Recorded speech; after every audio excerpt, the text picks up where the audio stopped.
IDSC aspirants హెచ్జిటిలోని Telugu method text book ప్రకారం important points.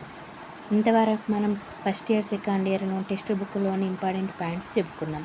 అసలు సిలబస్ ఏంటి అని ఒకసారి చూద్దాం. Telugu methodology syllabus 6 topics. టెట్లో భాష, మాతృభాష, బోధనా లక్ష్యాలు, స్పష్టీకరణలు. సెకండ్ది భాష, వివిధ భావనలు, వాటి యొక్క స్వభావం, తరగతి గది అన్వయం.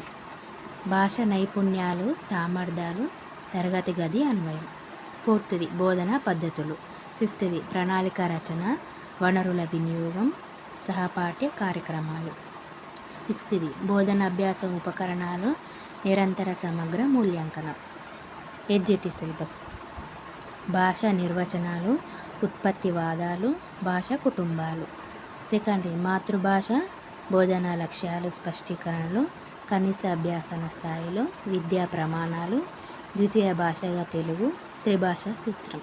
థర్డ్ది భాష నైపుణ్యాలు, సముపార్జనలు, అవరోధాలు, అభివృద్ధి చర్యలు, వాని అంతర్గత సంబంధిత ప్రత్యేక అవసరాల పిల్లల భాషా అభివృద్ధి. ఫోర్త్ది మాతృభాష, విద్యా ప్రణాళిక, విషయ ప్రణాళిక, పాఠ్య గ్రంథాల నిర్మాణం, వార్షిక ప్రణాళిక, యూనిట్ ప్రణాళిక, పీరియడ్ ప్రణాళిక. ఫిఫ్త్ది బోధనాభ్యాసన సామగ్రి, భాషా ప్రయోగశాల గ్రంథాలయాలు, పట్టణాలయాలు, పరామర్శ గ్రంథాలు.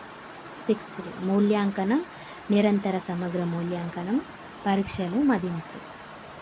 మనం ఇంతవరకు టెక్స్ట్ బుక్లోని ఇంపార్టెంట్ పాయింట్స్ చెప్పుకున్నాం కదా. ఇందులో ఏమేమి టాపిక్స్ కవర్ అయినాయో చెప్తాను. భాష, మాతృభాష, భాష వివిధ భావనలు, స్వభావం, తరగతి గది అన్వయం, భాష నైపుణ్యాలు, సామర్థ్యాలు, బోధనా పద్ధతులు, ప్రణాళిక రచన, వనరుల వినియోగం, సహపాఠ్య కార్యక్రమాలు, బోధనాభ్యాస ఉపకరణాలు, నిరంతర సమగ్ర మూల్యాంకనం. ఇవనేది ఫస్ట్ ఇయర్లో కంప్లీట్ అయింది. వీటికి ఎక్స్టెండ్గా సెకండ్ ఇయర్లో కూడా ఉన్నవి. అవి ఇప్పుడు మనం చెప్పుకుంటున్నాం. ఇవి ఫస్ట్ ఇయర్లో కంప్లీట్ అయింది. సెకండ్ ఇయర్లో భాష నిర్వచనాలు, ఉత్పత్తివాదాలు, భాష కుటుంబాలు, మాతృభాష, ఇవి సెకండ్ ఇయర్లో కంప్లీట్ అయింది. ఇవి సెకండ్ ఇయర్లో ఉన్నవి, అవి కంప్లీట్ అయింది. ఇప్పుడు మనం బోధనా లక్ష్యాలు, స్పష్టీకరణల గురించి చెప్పుకున్నాం. నచ్చితే లైక్ చేయండి, సబ్స్క్రైబ్ చేయండి.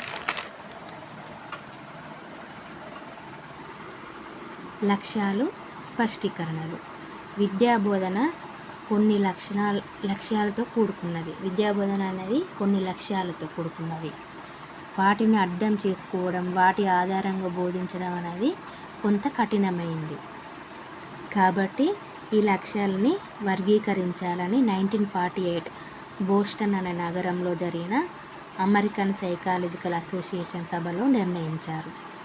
ఈ లక్ష్యాలన్నీ 3 క్షేత్రాలుగా వర్గీకరించారు. ఒకటి జ్ఞానాత్మక రంగం, భావావేశ రంగం, మానసిక చలనాత్మక రంగం.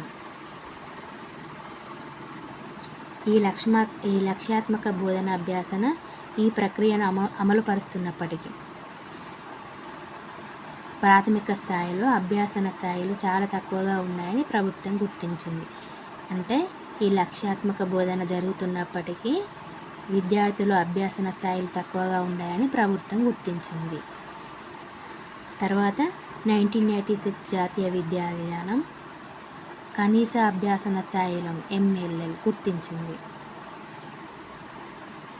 ఈ లక్ష్యాత్మక బోధన తర్వాత కనీస అభ్యాసన స్థాయిని గుర్తించింది ప్రభుత్వం. వీటిలో కనీస అభ్యాసన స్థాయిలు ఏంటిది? శ్రవణం, భాషణం, పఠనం, లేఖనం. 2005-2011 జాతీయ పాఠ్య ప్రణాళిక, రాష్ట్ర పాఠ్య ప్రణాళిక. వీటి ప్రతిపాదనల మేరకు ప్రభుత్వం ఈ విద్యా ప్రమాణాలను మరియు సూచికలను నిర్ధారించింది. ఫస్ట్ ఏంటిది? లక్ష్యాలు, స్పష్టీకరణలు.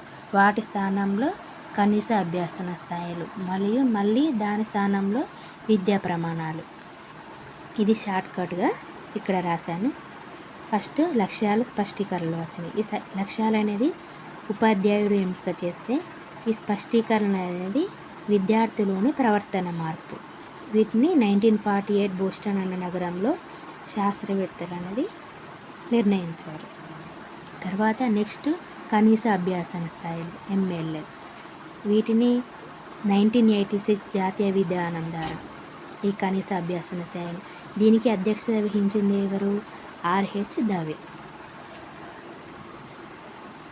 తర్వాత విద్యా ప్రమాణాలు సూచికలను. ఈ విద్యా ప్రమాణాలను అనేది ఉపాధ్యాయుడు ఎంపిక చేస్తే ఈ సూచికలు అనేది విద్యార్థులోని ప్రవర్తన మార్పును సూచిస్తుంది. ఇది NCF 2005, SCF 2011 ప్రకారం ప్రభుత్వం నిర్ధారించింది ఈ విద్యా ప్రమాణాలు. నెక్స్ట్ వీడియోలో లక్ష్యాలు, స్పష్టీకరణలు, విద్యా ప్రమాణాల గురించి కొంచెం వివరంగా నేర్చుకుందాం. Thanks everyone. నచ్చితే లైక్ చేయండి, సబ్స్క్రైబ్ చేయండి.